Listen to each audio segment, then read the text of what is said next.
출애굽기 14장 1절부터 14절의 말씀입니다. 오늘 우리에게 주신 하나님의 말씀은 출애굽기 14장 1절부터 14절의 말씀입니다. 제가 봉독해 드리겠습니다. 여호와께서 모세에게 말씀하여 이르시되 이스라엘 자손에게 명령하여 돌이켜 바다와 믹돌 사이에 비하이롯 앞 곧 바알스본 맞은편 바닷가에 장막을 치게 하라. 바로가 이스라엘 자손에 대하여 말하기를 그들이 그 땅에서 멀리 떠나 광야에 갇힌 바 되었다 하리라. 내가 바로의 마음을 완악하게 한즉 바로가 그들의 뒤를 따르리니 내가 그와 그의 온 군대로 말미암아 영광을 얻어 애굽 사람들이 나를 여호와인 줄 알게 하리라 하시매 우리가 그대로 행하니라. 그 백성이 도망한 사실이 애굽 왕에게 알려짐에 바로와 그의 신하들이 그 백성에 대하여 마음이 변하여 이르되 우리가 어찌 이같이 하여 이스라엘을 우리를 섬김에서 놓아 보내었는가 하고 바로가 곧 그의 병거를 갖추고 그의 백성을 데리고 갈새 선발된 병거 600대와 애굽의 모든 병거를 동원하니 지휘관들이 다 거느렸느니라. 여호와께서 애굽 왕 바로의 마음을 완악하게 하셨으므로 그가 이스라엘 자손의 뒤를 따르니 이스라엘 자손이 담대히 나아갔습니다.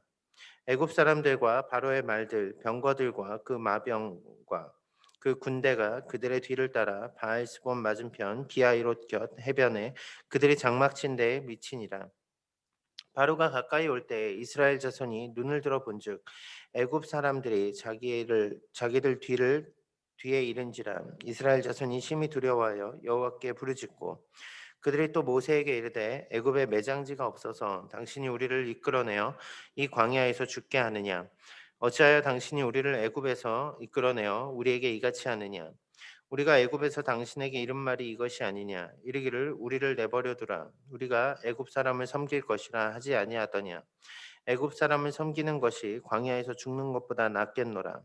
모세가 백성에게 이르되 너희는 두려워하지 말고 가만히 서서 여호와께서 오늘 너희를 위하여 행하시는 구원을 보라.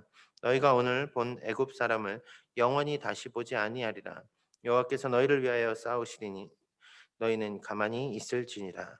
아멘. 오늘도 이 아침 기도의 자리 가운데 나온 여러분들을 환영하고 축복합니다. 만약 이런 일이 있다고 좀 가정을 해보면 좋을 것 같습니다. 삶에 낙이 없는 청년 하나가 있다고 가정을 해보죠. 대학교도 졸업했고 사지도 멀쩡하고 그런데 일을 못 구하는 거죠. 한국의 많은 청년들의 일상일 것입니다.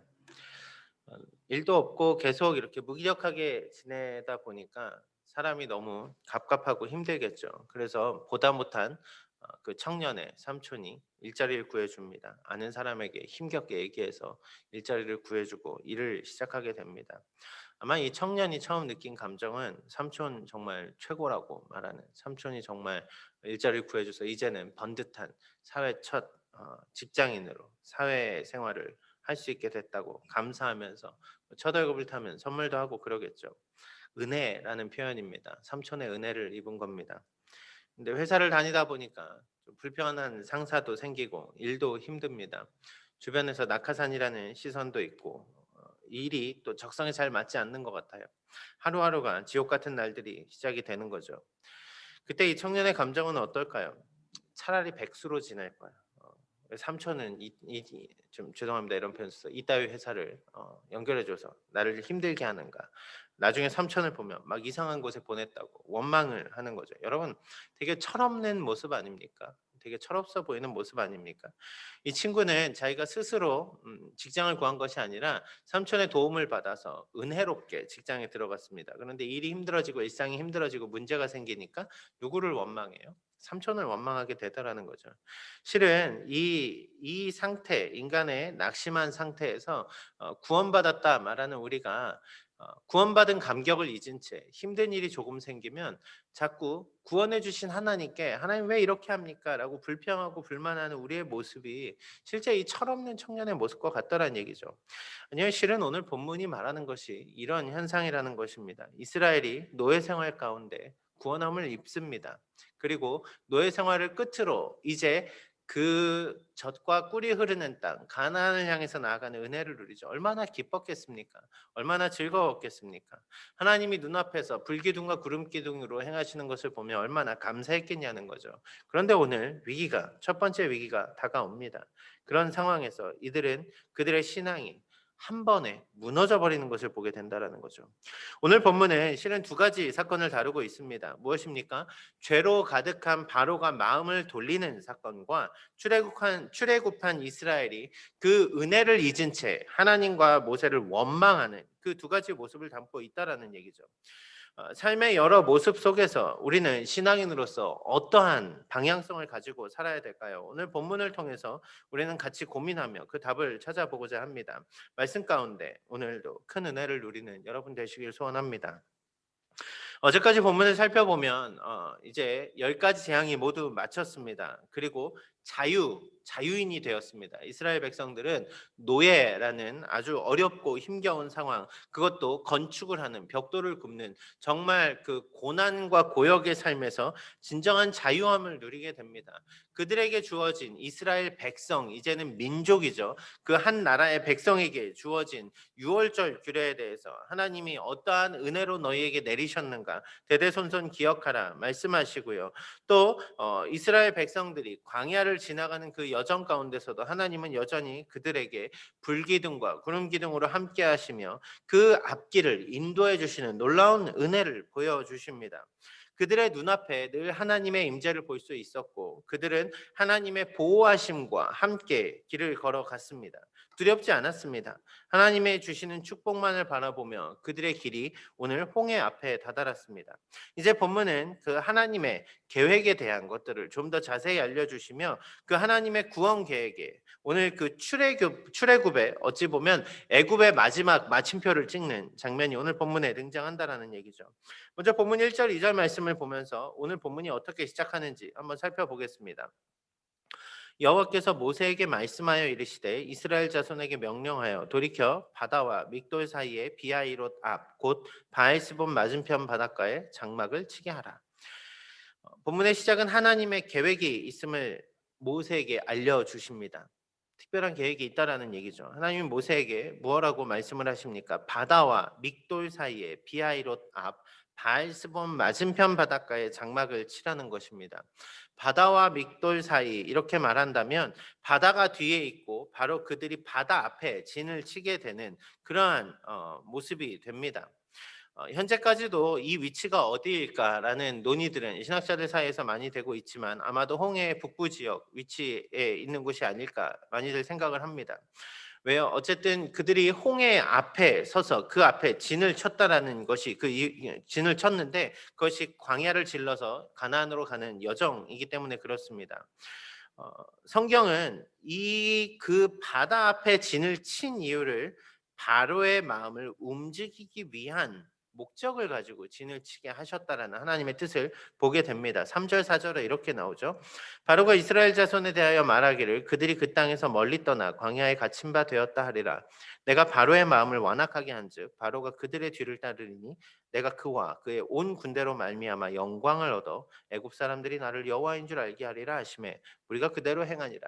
아직까지는 하나님이 모세에게 말씀해 주시는 것입니다. 여기 진을 치게 되면 누가 움직인다고요? 바로가 움직입니다. 여러분 잘 보십시오. 애굽에서 나아간 이스라엘 민족들이 그 바다 앞에 진을 쳤다라는 이야기는 조금 생소한 이야기입니다. 애굽에서 볼 땐 왜요? 그들이 자기네 땅으로 가야 되는데 건너지도 못할 바다 앞에 진을 치고 우왕좌왕하고 있는 것 같아 보이더란 얘기죠. 바로의 마음이 변할 것이라고 하나님이 말씀해 주십니다. 그러면서 바로가 그 갈팡질팡하는 이스라엘을 치기 위해 다시 올 것이라는 얘기입니다. 바로의 마음에 욕심이 동했다는 얘기입니다. 중요한 사실은 하나님이 이 사실을 알고 계심에도 불구하고 이곳에 진을 치라고 말씀하신 것입니다. 그 바로의 애굽의 군대가 다가올 때 모두가 두려워할 것이라는 것도 아셨습니다. 그런데 하나님은 이곳에 진을 치게 하십니다. 왜 그러셨을까요? 하나님은 그 이유를 4절 후반부에 이렇게 말씀해 주시죠. 그와 그의 온 군대로 말미암아 바로와 바로의 애굽의 모든 군대로 말미암아서 하나님께서 영광을 얻고 애굽 사람들이 나를 여호와인 줄 알게 하리라. 나를 여호와인 줄 알게 하리라. 하나님이 이 애굽의 마지막 출애굽의 어찌 보면 마침표와 같은 홍해 사건의 여정을 굳이 그곳에 진을 치게 하시는 특별한 이유가 있으셨다는 얘기입니다. 왜요? 그것은 이스라엘의 그 여전히 남아있는 그 노예 근성에 대한 부분도 있겠지만 실은 이 그 이스라엘에게도 구원의 진정한 하나님의 손길을 보여주신과 동시에 애굽에도 하나님이 진정한 하나님이심을 확실히 알려주실 마지막 그 하나의 표지를 남겨두셨다는 얘기죠. 여전히 바로는 실은 그렇게 생각했을 것입니다. 이스라엘을 놓아준 것이 하나님이라고 생각하지 않았을 거란 얘기예요. 내가 놓아줬는데 내가 생각해보니 잘못한 것 같아. 생각을 돌이키게 되더란 얘기죠. 무엇입니까? 자신의 야망, 결국 자신의 힘에 대해서 다시 그는 움직이기 시작하더란 얘기예요. 다시요.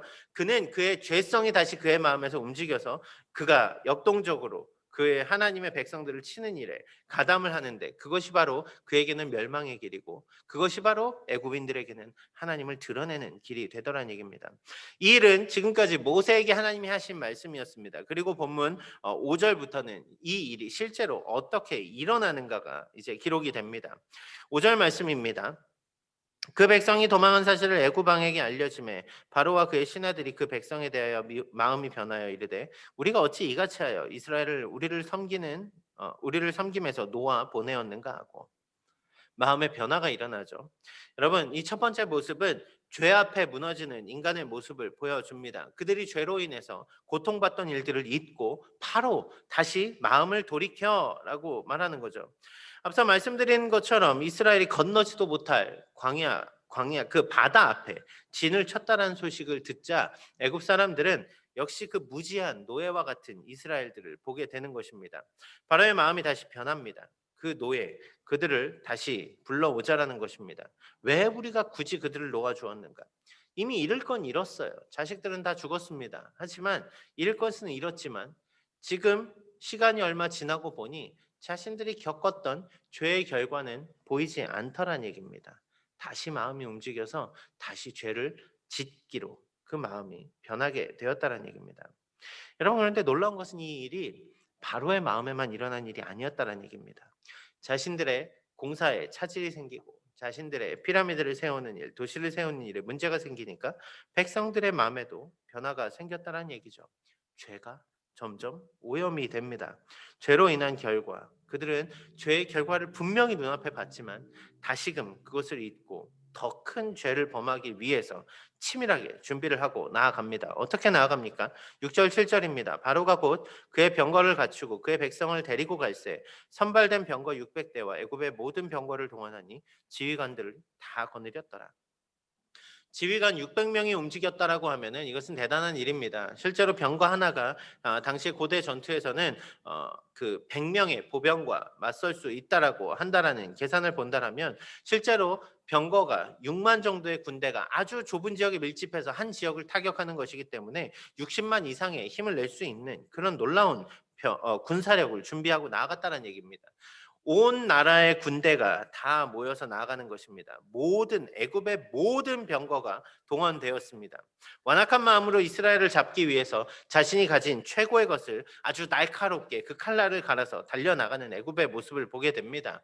마치 여러분이 얼마나 무지한 일입니까? 지금까지 하나님을 대적했던 결과를 분명히 봐왔음에도 불구하고 다시 하나님을 대적하기 위해서 그들의 온 전력을 다해 싸우러 나가는 모습 얼마나 무지몽매해 보이냐는 말입니다. 마치 불을 향해 달려드는 나방과 같은 모습 아닙니까?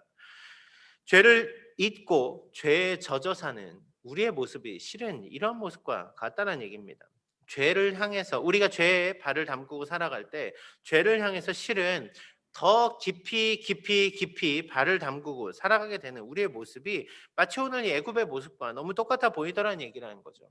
구원을 받았음에도 불구하고 그 구원의 기쁨을 잊은 채 날마다 삶의 무게로, 아니 더 정확히 표현하면 내 마음에 욕망을 채우기 위해서 하루하루를 살아가다 보니까 죄를 짓고 아차 싶습니다. 내가 이 죄 때문에 하나님의 그 은혜를 잊었구나. 내가 죄인이구나. 다시 깨닫게 되죠. 그런데 문제는 뭐냐면 그 죄의 무서움을 잊게 되니까 자꾸 자꾸 다시 죄로 향하는 발을 계속해서 딛게 되더란 얘기죠. 나중엔 그 죄를 향해 어떻게 갑니까? 내가 할 수 있는 모든 열망을 쏟아내서 그 죄를 짓는 일에 가담을 하고 있다는 얘기입니다. 여러분, 이것이 죄의 무서움인데 우리는 그 죄에 대한 인지조차 없이 계속되는 내 마음의 갈망만을 쫓아가고 있다는 얘기입니다. 여러분, 무엇입니까? 은혜 안에 사는 우리에게도 이 죄성이 여전히 보인다면은 우리가 그 은혜 밖에 있을 때는 여러분 얼마나 무서운 일이 이게 얼마나 무서운 일이었겠습니까?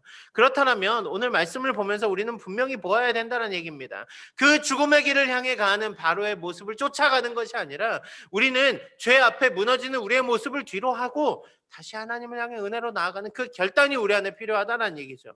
여러분, 죄의 유혹 앞에서 계속 무너지는 이유는 우리의 마음에 그 열망하는 것이, 우리의 심장이 우리의 하트가 아직도 여전히 죄성을 향해 있기 때문에 그렇다라는 것 아닙니까? 오늘 바로의 모습을 보면서 단순히 쯧쯧쯧하면서 혀만 차지 않는 우리가 됐으면 좋겠습니다. 우리의 죄성을 다시 보고 우리의 죄로부터, 우리의 그 죄의 습성으로부터 돌이켜서 하나님의 그 삶의 길로 나아가는, 하나님의 우리에게 주신 은혜의 길로 나아가는 여러분 모두가 되시기를 주님의 이름으로 축원합니다. 오늘 바로와 애굽의 군대는 죽을 그 길을 향해서 전력을 향해 달려갑니다. 이스라엘이 진을 친 그곳에 아주 빠르게 도달합니다. 아마 그 병거에 전속력을 내어서 도착을 했겠죠. 그곳이 자신들의 무덤인지도 모르고 말입니다. 이제 그들은 바알스본 맞은편 비아히롯 해변에 장막을 친 이스라엘 앞에 도착을 합니다.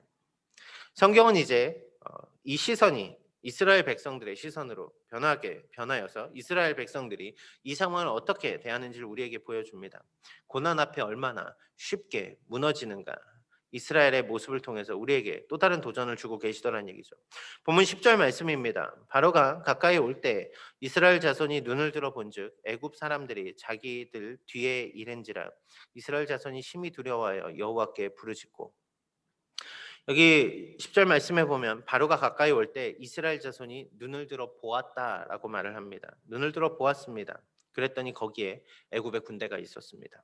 그들의 마음이 어떻다고요? 심히 두려웠다고요. 심히 두려웠다고요. 여러분, 이 두려움이 어디에서 말미암는 것이었습니까? 눈에 보이는 현상 때문에 그랬습니다. 잠시 얻었던 자유, 하나님의 그 불기둥과 구름기둥, 은혜 안에 좋은 일만 있을 때는 찬양하면서 기쁘게 나아갔습니다. 이 자유함, 이 구원의 은혜, 구원의 기쁨. 그런데 눈을 들어 보니, 눈앞에 문제가 생긴 것을 마주하고 보니 마음이 심히 두려워졌습니다. 여호와께 부르짖는 사람들도 있었지만 많은 사람들이 어떻게 반응합니까? 본문 11절에서 12절입니다. 그들이 또 모세에게 이르되 애굽에 매장지가 없어서 당신이 우리를 이끌어내어 이 광야에서 죽게 하느냐? 어찌하여 당신이 우리를 애굽에서 이끌어내어 우리에게 이같이 하느냐? 우리가 애굽에서 당신에게 이른 말이 이것이 아니냐? 이르기를 우리를 내버려 두라. 우리가 애굽 사람을 섬길 것이라 하지 아니하더냐? 애굽 사람을 섬기는 것이 광야에서 죽는 것보다 낫겠노라. 구원의 은혜를 잃은 지 얼마 되지 않나 찾아온 고난 앞에서 속절없이 무너집니다.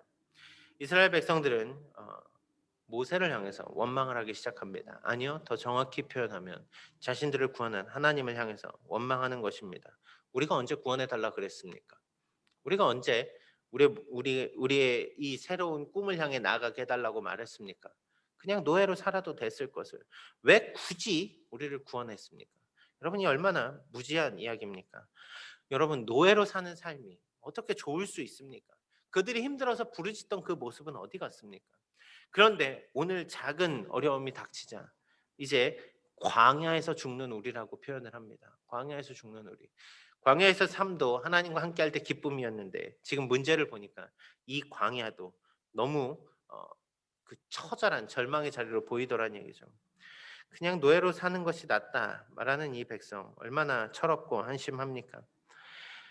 여러분, 그런데 이 이스라엘 백성들이 참 그 성경이 말하는 대로 목이 곧은 백성이다라고 생각하는 그 순간 느껴지는 모습이 있지 않습니까? 실은 우리의 모습도 똑같더란 얘기입니다. 우리가 구원의 은혜를 가지고 좋은 일이 있을 때, 우리가 행복할 때는 하나님 감사합니다, 예배도 합니다. 그런데 여러분, 고난 앞에 우리는 감사합니까? 우리는 어려움 앞에 하나님의 은혜를 여전히 찬송하고 있습니까? 우리 앞에 있는 적군을 보며 우리의 마음은 여전히 샬롬 가운데 있습니까? 아니잖아요. 우리가 그들을 보니까, 그 문제를 보니까, 그 상황을 보니까, 그 우리 앞에 있는 적들을 보니까 마음이 어려워지더란 얘기입니다. 그때부터 슬슬 마음이 발동하기 시작합니다. 하나님 왜 나한테 이러십니까?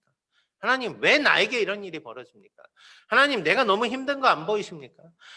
굳이 내가 그냥 세상에서 편하게 살았으면 될 것을 예수 믿겠다고 좀 열심히 살아보려고 하니까 왜 나를 이렇게 힘들게 하십니까? 원망이 나오더란 얘기예요. 누구를 향한 원망이요? 하나님을 향한 원망. 은혜라 말하던 그 은혜를 잊어버리고 눈앞의 현상을 바라보니까 그들의 삶이 변해 버렸다라는 얘기입니다. 앞뒤가 꽉 막힌 상황이 되어 버렸다라는 얘기입니다. 여러분, 홍해가 가로막고 뒤에는 애굽의 군대가 가득하고 왜 나에게 이 고통이 있습니까? 라고 말한 이 이스라엘의 모습이 오늘 우리의 삶에서 똑같은 모습으로 드러나고 있다라면 오늘 여러분 우리의 삶이 어떻게 될 것입니까? 여러분 이 원망하는 삶으로 멈추면 이스라엘이 어떻게 될 것이냔 말입니다. 여러분 이 앞서서 말한 그 한없이 철없는 청년의 모습이 오늘 우리의 모습과 같은데 여러분 우리는 왜 그것을 인지하지 못하고 오늘도 문제만 바라보면서 하나님 어찌합니까? 하나님 왜 이 고난이 나에게 있습니까? 계속 되묻고 있지 않습니까? 이스라엘은 여러분 이 절망 가운데 빠져 있는 이스라엘이 이 절망 가운데 빠져 있는 유일한 이유는 그들이 오늘의 현재 상황만을 보았기 때문에 그렇습니다. 아까 말씀드린 것처럼 그들이 본 것은 애굽의 군대였습니다. 그들이 본 것은 홍해였습니다. 지금까지 그들이 보고 왔던 것은 불기둥과 구름기둥으로 함께 하시는 하나님이었는데 그들의 시선이 하나님을 보지 않고 지금도 눈앞에 있는 그 하나님을 보지 않고 지금도 삶 가운데 계시는 하나님을 보지 않고 그들의 삶에 있는 문제를 바라보니 그들의 삶이 이렇게 원망으로 가득 차게 되었다는 얘기죠. 두려움과 원망으로 가득 찬 이들에게 오늘 결론과 같은 말씀으로 모세는 어떻게 이스라엘에게 말씀을 선포합니까? 본문 13절 14절입니다. 모세가 백성에게 이르되 너희는 두려워하지 말고 가만히 서서 여호와께서 오늘 너희를 위하여 행하시는 구원을 보라. 너희가 오늘 본 애굽 사람을 영원히 다시 보지 아니하리라.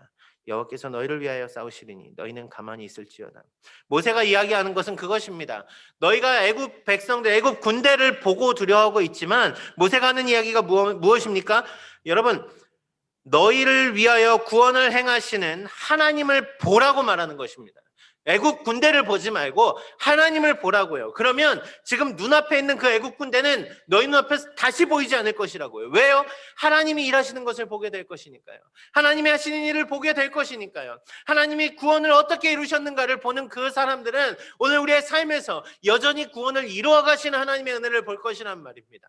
여러분 그들의 시선이 오늘 현재에만 머물러 있을 때 그 현재는 원망을 가져옵니다. 애굽의 군대를 보니 원망스럽지요. 앞으로 가는 광야의 길도 그렇습니다. 현재의 삶만을 보면은 광야의 그 삶이 너무 힘든 거예요. 광야에서 주시는 만나와 메추라기의 은혜도 있고 그들은 광야에서 목이 마르다고 불편하다고 덥다고 힘들다고 원망하고 좌절합니다. 무엇을 보니까요? 현재를 보니까요. 그런데 모세가 지금 여기서 이스라엘 백성들에게 선포하는 것이 무엇입니까? 여호와를 보라고요. 하나님을 보라고요. 우리의 시선이 하나님을 향하면은 그 하나님이 하신 일을 보게 될 것이라고요. 여러분 이스라엘의 종착지는 오늘 여기 홍해가 아닙니다. 이스라엘의 종착지는 애굽에게 죽어서 여기 끝나는 그 삶의 끝이 아니란 말입니다. 그들의 종착지는 광야가 아니었어요. 그들의 종착지는 적과 꿀이 흐르는 가나안 땅이었습니다. 마찬가지로요. 우리의 삶이 오늘 여기에만 머물러 있으면 우리의 시선이 오늘 여기 현재에만 머물러 있으면 우리는 오늘 현재의 문제들, 우리 현실의 문제들, 우리가 바라보는 수많은 것들 때문에 우리의 마음이 흔들리고 요동하게 될 것입니다. 하지만 여러분, 우리의 삶은 여기가 끝이 아닙니다. 하나님이 우리에게 주신 구원의 은혜는 저 주님 계신 영원한 천국, 우리가 사모할 본향 하나님의 나라라는 것입니다. 그렇다면 오늘 우리가 무엇을 보아야 하겠습니까? 여러분의 문제입니까? 현실입니까? 아니면 우리에게 구원을 주시는 하나님입니까? 우리의 시선을 돌릴 때 우리는 원망으로 가득 차 있던 우리의 마음이 하나님을 향하여 회복되는 것을 보게 될 것입니다. 여러분 저는 오늘 우리가 여러분들의 하루의 삶 가운데 이 은혜를 회복하시길 소원합니다. 죄로 인하여서 여전히 남아 있던 나의 죄성들, 나의 마음의 갈망을, 나의 마음의 모든 더러운 것들을 다 쏟아내 버리고 세상의 문제와 세상의 어려움 가운데 머무는 것이 아니라 하나님만 바라보며 오늘 하루를 승리하며 나아가는 여러분 모두가 되시기를 주님의 이름으로 축원합니다. 오늘 함께 기도할